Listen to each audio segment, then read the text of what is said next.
ओम गणेश जय श्री कृष्ण। एकदंतं शूर्पकर्णं गजवक्त्रं चतुर्भुजं पाशांकुशधर देवं ध्यायेत् सिद्धि विनायकम। अर्थात मैं आज आपको बताने वाला हूँ एक दिन साध्य सिद्धि विनायक देव व्रत। हालांकि यह 10 दिन तक भी कर सकते हैं, 21 दिन तक भी कर सकते हैं और एक दिन तक भी करना चाहिए और कर सकते हैं। किस दिन यह व्रत कर सकते हैं? तो यह व्रत इस वर्ष की अगर हम बात करें तो 19 सितंबर अर्थात गणेश चतुर्थी के दिन यह व्रत कर सकते हैं।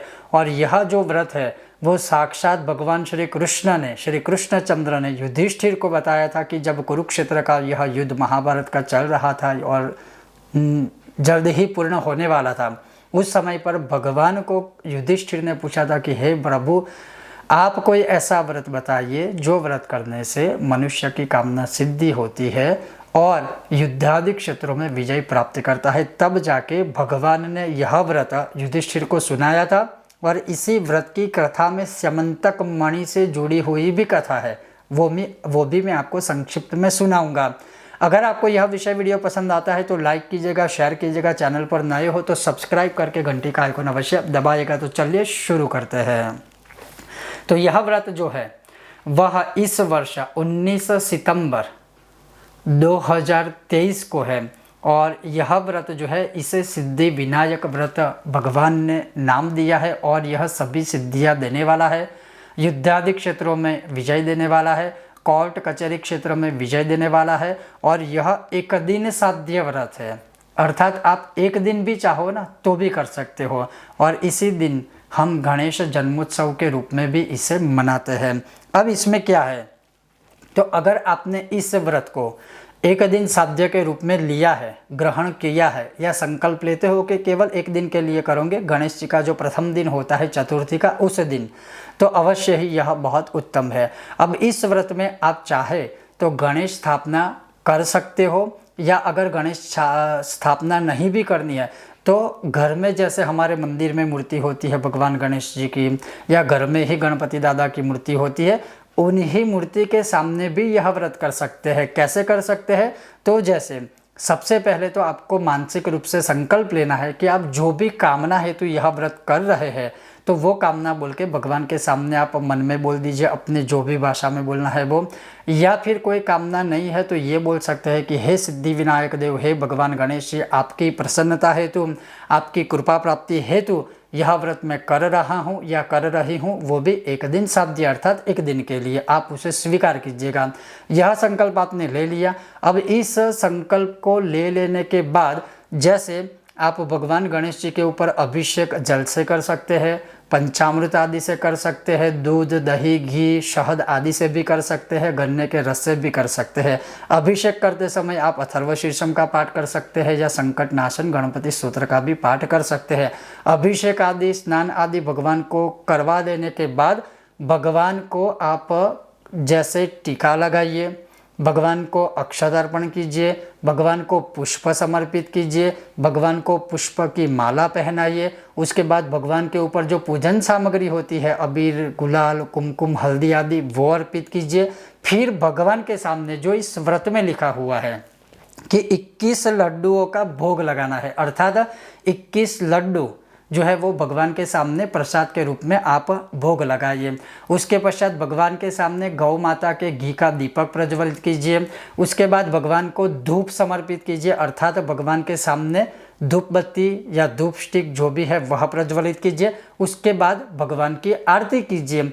आरती कर लेने के बाद भगवान से क्षमा याचना कीजिए कि अगर इस व्रत के बीच में पूजा में कोई भी जाने अनजाने गलती हुई है तो हे सिद्धि विनायक भगवान आप हमें क्षमा कीजिएगा, ऐसे क्षमा याचना कीजिए।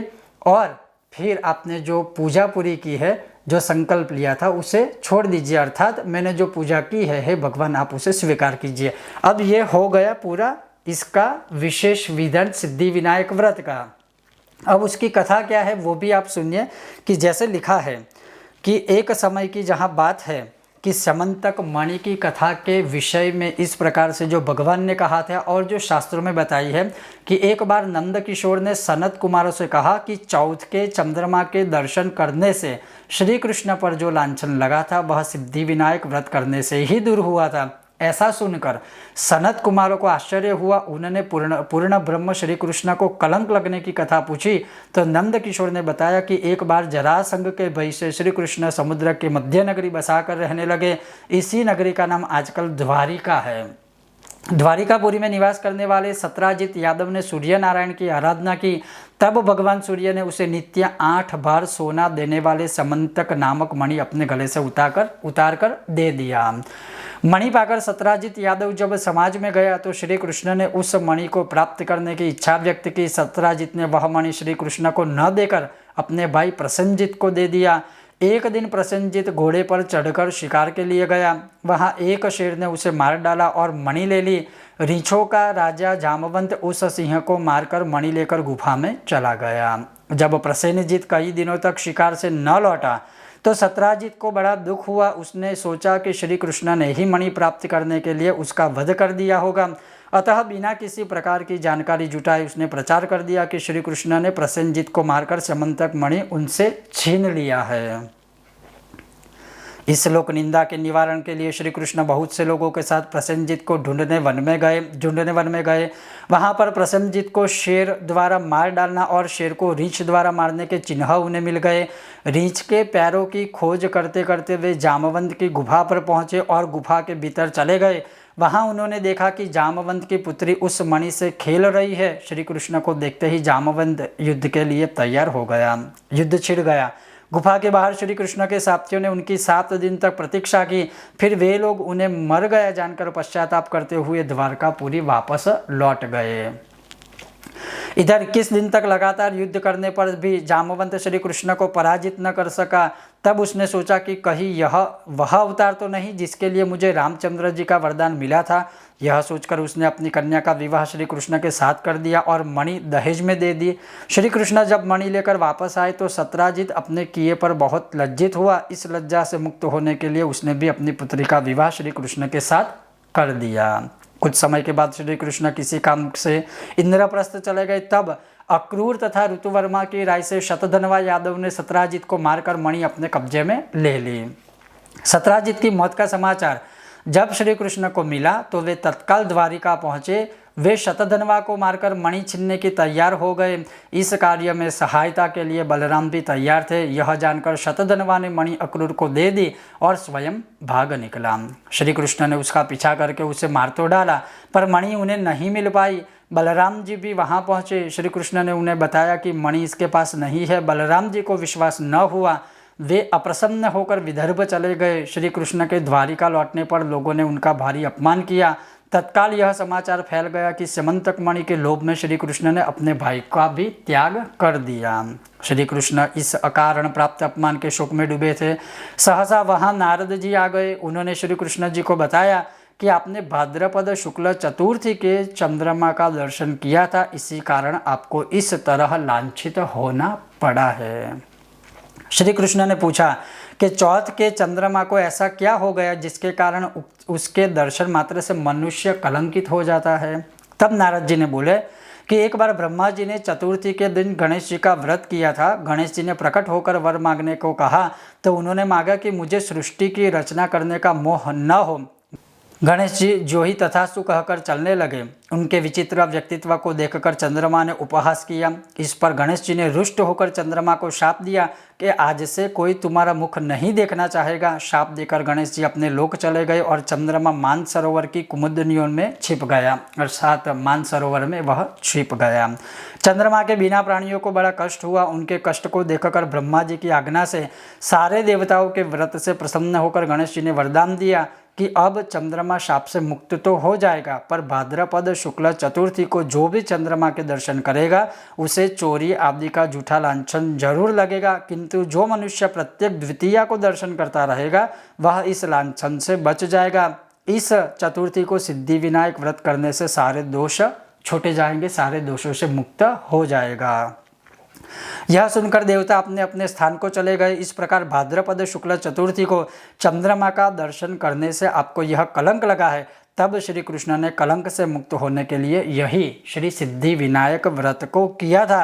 कुरुक्षेत्र के युद्ध में युधिष्ठिर ने भगवान श्री कृष्ण से पूछा कि भगवान, मनुष्य की मनोकामना सिद्धि का कौन सा उपाय है? किस प्रकार मनुष्य धन, पुत्र, सौभाग्य तथा विजय को प्राप्त कर सकता है?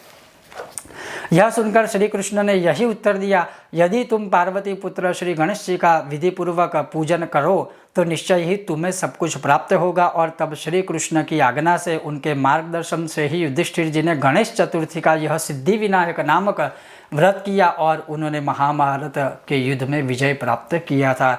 तो कहने का तात्पर्य यह है कि अगर कोई मनुष्य चाहे तो यह एक दिन साध्य भी यह सिद्धि विनायक व्रत कर सकता है। अगर किसी को 10 दिन के लिए भी करना है तो वह उस प्रकार से भी यह व्रत कर सकता है। और 10 दिन तक यही पूजा विधि है कि भगवान को हर रोज़ अभिषेक करो, भगवान को हर रोज़ टीका लगाओ, भगवान को हर रोज़ पुष्पार्पण करो, दुर्वा अर्पण करो, भोग लगाओ। और जो भोग में लगाए हुए लड्डू है वह सब प्रसाद के रूप में ग्रहण कर सकते हैं। ये था आज का महत्वपूर्ण विषय और वीडियो। आपको यह विषय व्रत कथा कैसी लगी अवश्य कमेंट बॉक्स में हमें बताइएगा। और अगर आपको यह विषय वीडियो पसंद आया हो तो लाइक कीजिएगा, शेयर कीजिएगा। चैनल पर नए हो तो सब्सक्राइब करके घंटे का आइकॉन अवश्य दबाइएगा। बहुत जल्द मिलते हैं नए विषय और वीडियो के साथ। ओम गणेश, हर हर महादेव, सिद्धि विनायक देव की जय।